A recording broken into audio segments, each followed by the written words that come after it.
Okay. So the next topic is thrashing. Okay, normally in question paper, normally it will be asked in 2 mark question or 4 mark question, interview question also, very important interview question. Okay, thrashing. What do you mean by thrashing?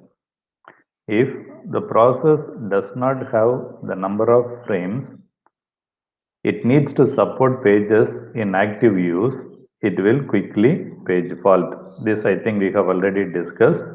Whenever a required page is not available in main memory, it will result in a page fault. Okay, so that is what they have given here.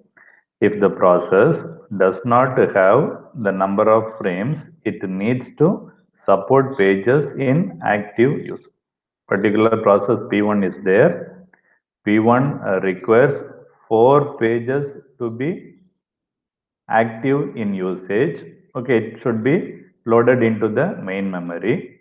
Okay, at any given time, P1 requires, for example, P1 requires 4 pages are in active state. That means what? All the 4 pages have to be available in the main memory, but it is not available or main memory is not free.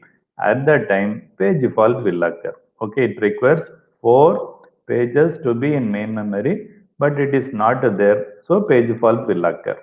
Okay, when or after the occurrence of page fault, the particular page must be replaced or must be swapped. Why it is not available? Because main memory is full.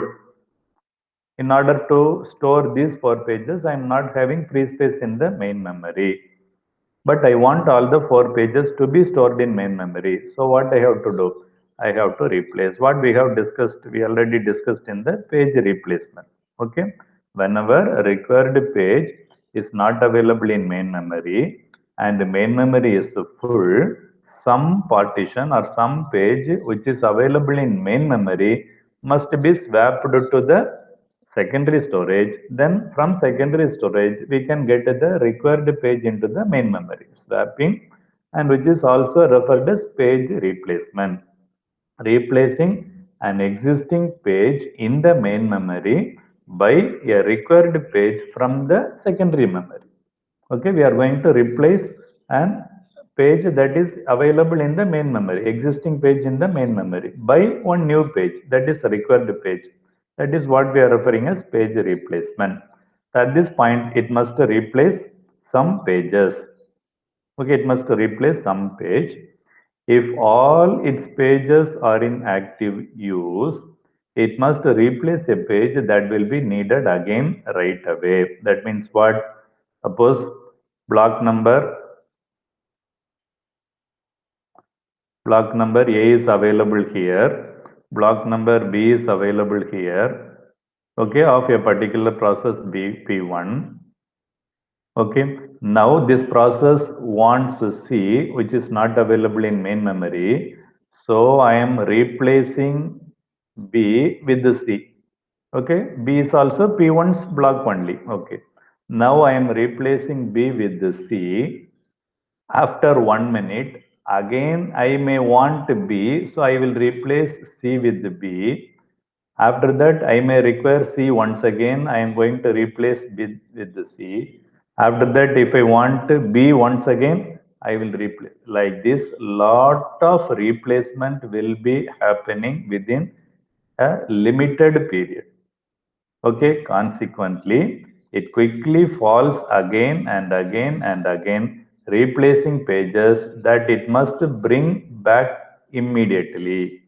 So I want to be immediately again. So I'm replacing B. Okay, so after replacing, I want to C again immediately. I will replace B. Again, I want to replace it with the B. So I will replace C. Like this, frequent replacement. Okay, frequent replacement. In other words, frequent swap in and swap out. That is termed as thrashing. Okay, the high paging activity, also referred as page fault activity. High page fault means what? The number of page fault is very high. Why it is very high? because main memory is full. So I am replacing my own process or my own page again and again and again and again. Okay, this is applicable only if the particular instruction is requested again and again. Okay, required and again, then this will result in thrashing. Okay, to say it simply, the high paging activity is referred as thrashing.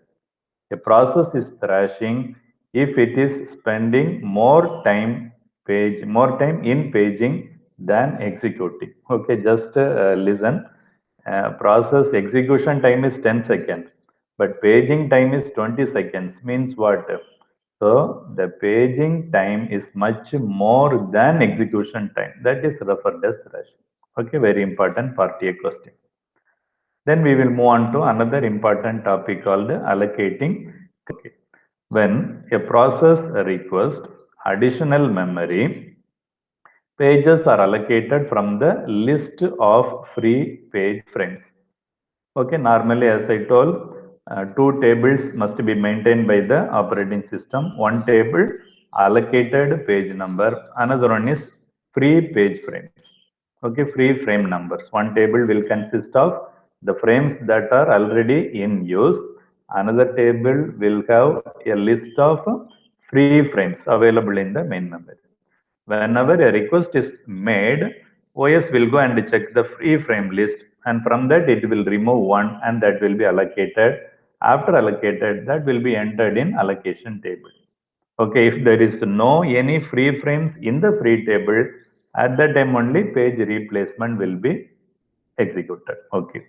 So free pages scattered throughout physical memory. As we already discussed, it not necessarily to be continuous. It may be available in different locations in the main memory.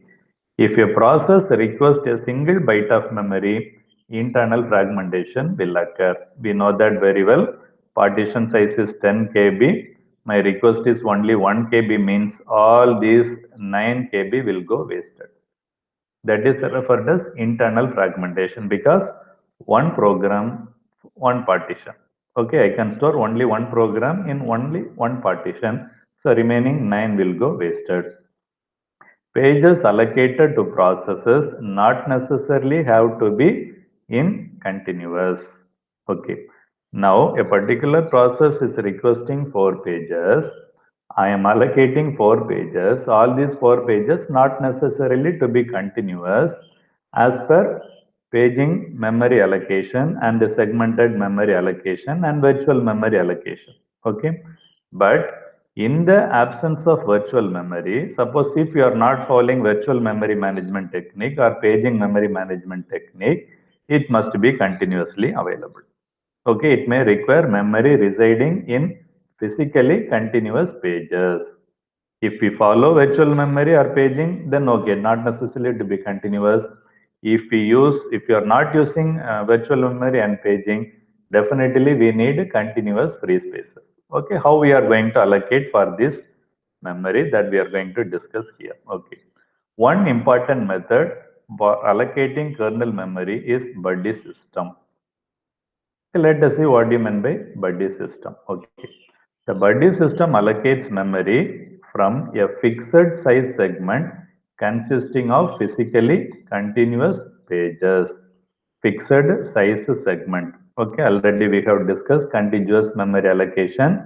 In contiguous memory allocation, we are following two methods. One is fixed partition, another one is variable partition. Okay, in that we are going to use fixed partition. Fixed partition means what? Before starting itself, I will divide the memory into various partitions. Okay. Memory is allocated from this segment using a power of 2 allocator. Always memory allocation will be done based on power of 2. For example, 4. The next partition must be 8 of size, 8 KB of size. Next partition must be of 16 KB, then 32 KB. Like that, power of 2. Based on power of 2 only, you can partition the memory. Okay. Now let us consider an example. A request in units not appropriately sized is rounded up to next highest power of 2. Okay, when we are when the request is not appropriately coming to match this integer value, we have to allocate the next highest integer partition. Okay. For example, if the request is 13 KB, the allocation will be 16. Okay, rounded to power of 2. Okay. The advantage of doing this is coalescing. Coalescing means what? When the kernel releases a body, adjacent bodies can be combined to form larger segments. Before that, we will see the example how memory is allocated by partitions. Okay. Consider this. A request is for 21 KB. Okay, a process is requesting a partition of size 21 KB, but the partition size what we are having is 256 KB. So in this 256 KB, I have to allocate a partition of 21 KB. How we are going to partition the memory using buddy system we are discussing here. Okay. Initially, 256 divided into 2. One partition will have 128 and another partition will have 128. This we will leave it like that because I need only one partition. Okay. Now again 128 is divided into 2. One is 64, another one is 64. Okay, as we already told the power of 2. So based on that we are dividing and we will keep this like that. We are not going to use this. Now again 64 is divided into two partition. One is 32, another one is 32. Okay. Now let it be. This we will keep it like that. What is my request? 21. Suppose if I divide 32 into 2, it will become 16 and 16. Here I cannot store this 21. So with this I will stop my partition. In this C of L, I will store my process P1 of size 21 KB. Of course, 11 KB will go wasted. That is internal fragmentation will occur. If my request size is 32, exactly it will match, so fully utilized. Okay, now one question you may ask. Suppose if the request is 33, what will happen? Of course, no other go. You have to allocate only a partition of size 64 only. Because the request is 33, 32 is not used. Okay, we cannot use a partition of size 32. So 64 only will be used. In that 64, I will use 33. So remaining 31 will go waste. Almost 50% will go waste. No other. Okay, this is partition. So what advantage we are having when we are doing this is coalescing means when a kernel releases a body, for example, here I am allocating a process with the size 21 KB. Here I am allocating. Suppose this process has completed its work. Okay. If the process is completed its work means immediately we can combine these two 32 together to form a big partition called 64. Okay. Already I have divided 64 into 2. Okay. Two partitions I have divided. So here I am using for one process. This partition I am using for one process. Suppose this process has completed its work. So space is no more required. Now this is also empty, this is also empty. Okay, this 32 also empty, this 32 also empty. Now I can combine these two. This is called the coalescing. Okay, what I have given here.